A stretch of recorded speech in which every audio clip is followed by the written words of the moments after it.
everyone, and welcome to today's video, 10 ways to stay calm as a mom.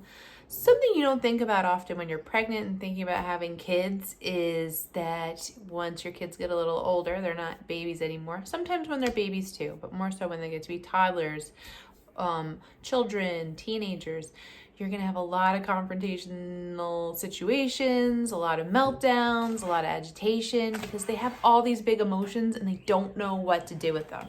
So our biggest goal is to learn how to stay calm as a mom and not make your reaction and your emotions and all this stuff a big part of what's going on with them.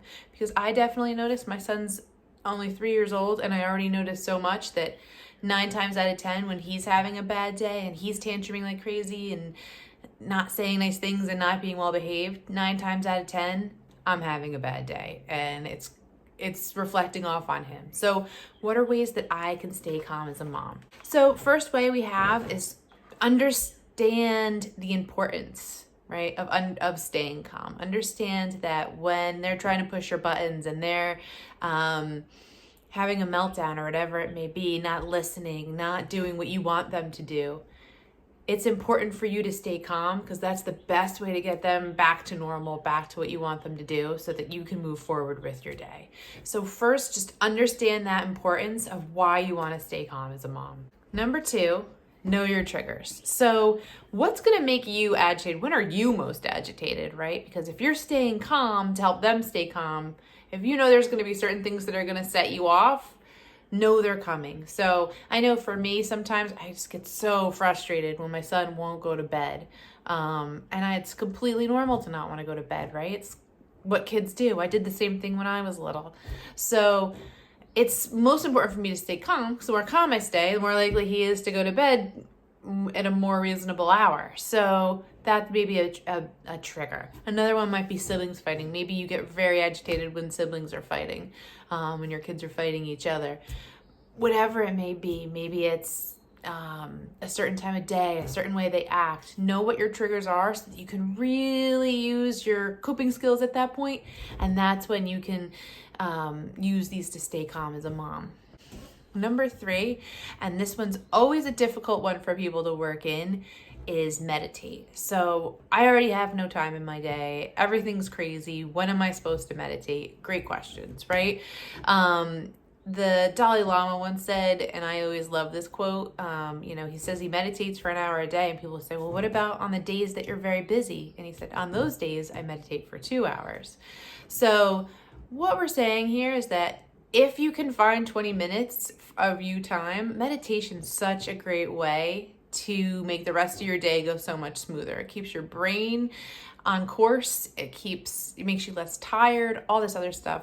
I could go on and on about meditation, and I will make a video about meditation at some point because I just know how important and how huge it is for people.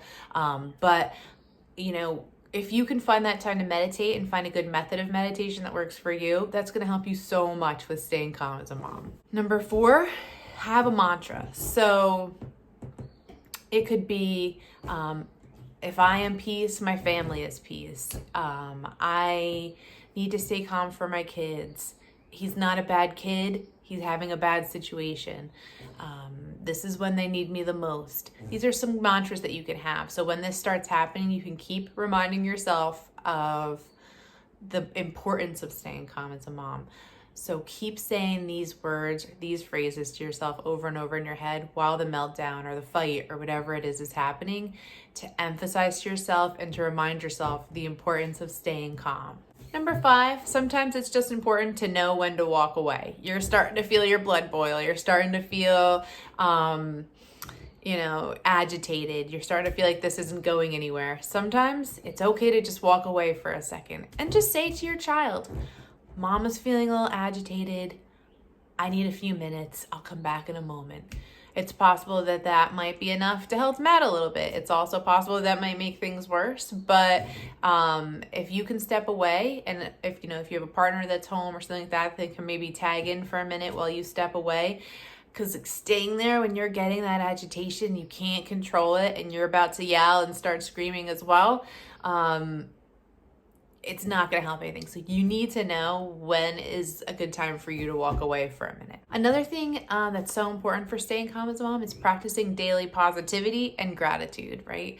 On days when your kids are having a really bad day, it's important to remind yourself what you like about your kids, why you like being a mom, why you wanted to have kids, all their great values, all the great times you have with them. Look through your pictures on your phone and look at those smiles and just remember, keep that positivity. Also the gratitude of just being grateful for all that you do have. These are things that are going to help us to stay calm as well, and not doing it when we need it, but doing it daily as part of a practice to make things go a little better. Tip number 7, understand what your role as a mom is. And I think this is something for me personally was completely lost on me. You think about, you want to be a mom, you want to guide kids, you want to teach them what you know, you want to love them, you want to cuddle them, you want to hug them. But we don't always think about, when we're thinking about having children, is that your role is to guide them into who they're supposed to be in life. We gotta not guide them into who I want them to be, guide them into who they're meant to be, because that's how they're going to thrive. That's how they're going to do great in life. And it's so amazing to see who they're becoming, but you just got to remember to keep that ideal of what you thought your kid would be like out of it, because it's got no part in anything. And it's just going to escalate situations, make you more agitated, make it more difficult to stay calm as a mom. So just keep mind frame regularly. What is your role as a mom? I always think of the video I saw. I was watching a documentary about cheetahs, about cheetahs in the wild. And, they have 3 years to teach their children completely how to survive. That's what their 3-year period is. And they help them learn to hunt and survive and stay away from predators and whatever else cheetahs do. But that's what the mom's job is. We have the same job. Instead of 3 years, we have 18 years. But our job is to teach our kids how to survive and thrive and to be themselves and to be the best version of themselves possible. So let's try to keep that in mind whilst we're trying to stay calm. Tip number 8, and I think this one is huge. Don't take anything personally that your kids say. We have the 4 agreements, the book by Don Miguel Ruiz, I believe is his name. And one of the agreements is never take anything personally. If someone says something to you or does something to you that you don't like, and this includes your children, it's nothing against you. They're just having a hard time. They're just saying things. Maybe they're trying to get under your skin. Maybe they're trying to upset you.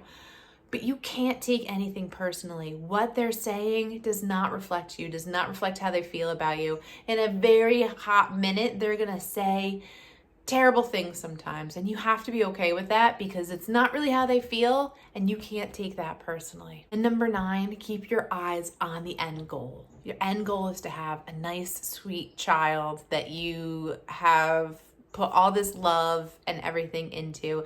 Just remember that end goal. Remember that you want them to feel loved, feel secure, feel comfortable expressing their emotions around you. Keep those in mind while they're dealing with these situations, to stay calm, because that is the end goal, and you have to keep that in the front of your brain. Those are my 10 ways to stay calm as a mom. It's not always easy. It's not something that everyone can do. Even when you're doing all 10 of these things, you're going to lose your mind sometimes. You're going to yell at your kids. And what's important that I always say is just remember to apologize when you do lose it and yell at them. Because they need to know that you're having big emotions and that you had trouble dealing with them. And that helps them learn a little bit more about how to deal with their emotions as well. Hope everyone has a good day. Cheers.